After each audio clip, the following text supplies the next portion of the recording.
আসসালামু আলাইকুম প্রিয় দেশবাসী, আশা করি সবাই ভালো আছেন।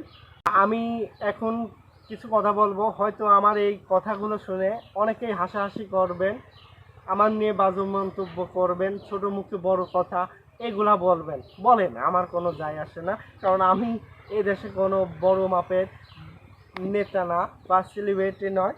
আমি সাধারণ এই দেশের একজন মানুষ এবং আপনাদের মতনই আমি একজন সাধারণ নাগরিক। তাই আমার এ দেশের মানুষ এবং মুসলিম ভাইদের বিষয়ে যে কোনো বিষয় নিয়ে মত প্রকাশ করার অধিকার আছে, কারণ আমি একজন দিন শেষে মুসলিম। আর যেখানে মুসলিম ভাই নির্যাতিত হবে সেই মুসলিম ভাইদের নিয়েই আমার কিছু বলার বা কথা বলার অধিকার আছে, কারণ এটা আমার ইমানি দায়িত্ব।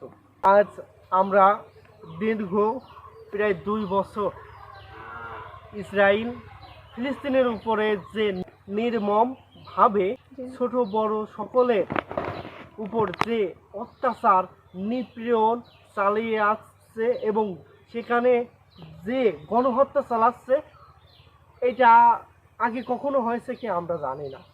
পৃথিবীতে যদি নিকৃষ্টতম কোনো জাতি থাকে তাহলে ওইটা হলো ইসরায়েল। দেখুন, আজ আমরা বাংলাদেশ থেকে হাজার হাজার মাইল দূর থেকে ইসরায়েল বিপক্ষে ফিলিস্তিনের পক্ষ হয়ে আমরা ছোট্ট একটি মুসলিম দেশে থেকে প্রতিবাদ জানাচ্ছি। আজ দেখুন, আরব বিশ্ব, যেখানে বলা হয় মুসলিমের কেন্দ্রীয়, মানে মুসলমানদের কেন্দ্রীয় বলা হয় আরব বিশ্বকে, মানে সৌদি আরব বা তথা আরব বিশ্ব যে কোনো মুসলিম দেশ আছে, তারা সেখানে আজকে চুপ রয়েছে। আর আমরা হাজার হাজার মাইল দূর থেকেও ফিলিস্তিনের পক্ষে প্রতিবাদ সমাবেশ মিটিং মিছিল যে যার যেখান থেকে পারছে সেখান থেকে প্রতিবাদ করছে।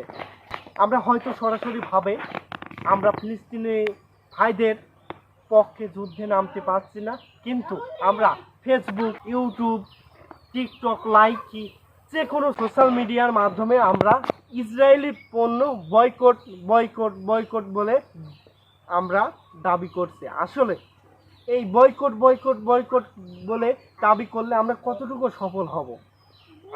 আমার জানা মতো এটা আমরা সফল হব না, কারণ আমরা বয়কট তখনই করতে পারবো যখন আমার দেশের প্রধানমন্ত্রী তথা এখন বর্তমানে প্রধান উপদেষ্টা ডক্টর ইউনূস স্যার আছে, সে যদি মনে করেন ইসরায়েলি পণ্য যতগুলো আছে সেইগুলো পণ্য যদি বাংলাদেশে নিষিদ্ধ করে তাহলে এটা সম্ভব হবে। আমার মতামত থেকে আমি বলতে চাই, রাষ্ট্রীয়ভাবে ইসরায়েলের পণ্য বয়কট করা হোক এবং নিষিদ্ধ করা হোক। ইসরায়েলের সাথে সম্পূর্ণভাবে আমার দেশে যোগাযোগ বিচ্ছিন্ন করা হোক। পরিশেষে আমরা ডক্টর ইউনূস স্যারকে বলবো, যদি কোনো দিন সময় আসে বাংলাদেশ থেকে ফিলিস্তিনের পক্ষে যুদ্ধ করার, সর্বপ্রথম আমার নামটা দিয়েন এবং আমার মতন হাজার হাজার মানুষ ফিলিস্তিনের হয়ে যুদ্ধ করতে প্রস্তুত আছি। মহান আল্লাহ তাআলার কাছে দোয়া করব মোনাজাত করে, ফিলিস্তিনি ভাইদের স্বাধীন করুন এবং স্বাধীন সার্বভৌম রাষ্ট্র তাদের দান করুন। সবাই ভালো থাকবেন, আল্লাহ হাফেজ। এবং যেখান থেকে হোক ফিলিস্তিনের পক্ষে প্রতিবাদ করুন, ইসরায়েল এবং আমেরিকাকে বয়কট করুন। আল্লাহ হাফেজ। বাংলাদেশ জিন্দাবাদ, ফিলিস্তিন জিন্দাবাদ।